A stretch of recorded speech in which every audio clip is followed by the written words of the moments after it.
I'm going to talk to you about future EMC requirements. So some of it is standards and some of it is issues and problems coming along. So I've got just a contents, if you like.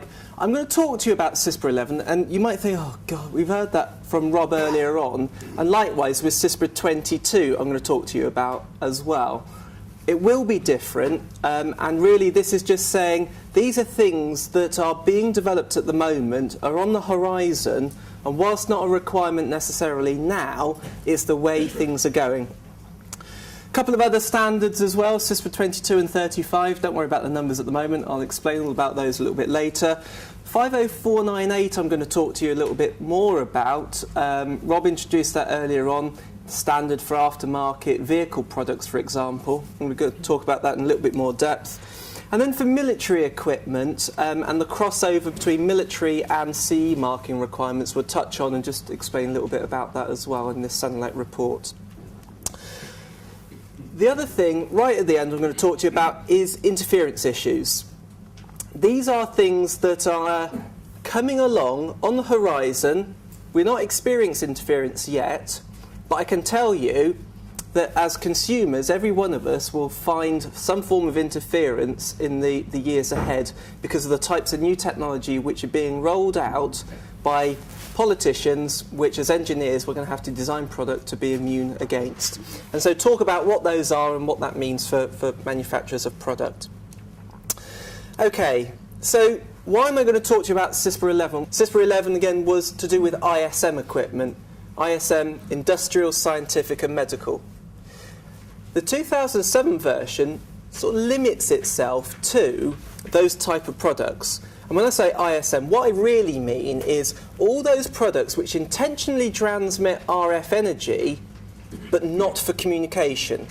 So microwave ovens, induction cooking equipment, spark erosion, all of those sorts of things where you're generating an RF signal, but there's no intelligence in the signal itself.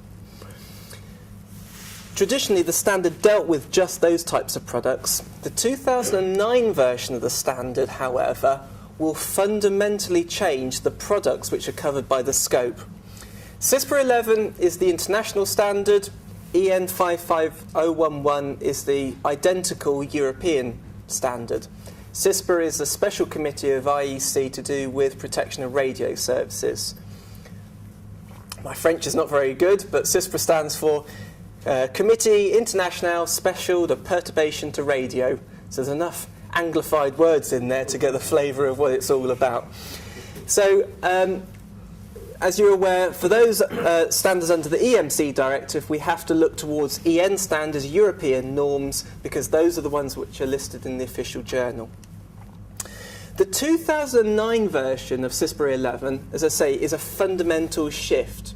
So instead of just covering ISM equipment, it now covers all industrial, scientific and medical equipment. Now you might not make industrial, scientific or medical equipment, you might make test and measurement equipment, for example. Well, test and measurement equipment has a dedicated standard, in case of EMC 61326. Where does it go and say, do your emissions testing? CISPA 11 or EN 55011.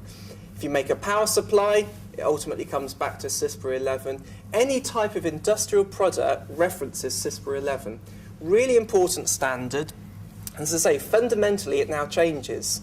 It might be that up to this point that you've approved your product against the EMC directive to a generic industrial standard.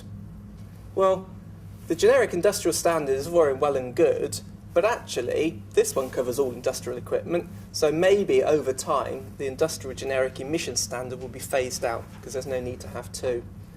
As it happens, again, the generic standard simply references EN 55011 anyway, so there's no conflict. It's not listed in the official journal yet. It is still just the international standard. It will be transposed into a European standard during this year, and we're probably looking about 2 years away before it becomes a mandatory requirement under the EMC directive itself. CISPA 22, it essentially covers all the products.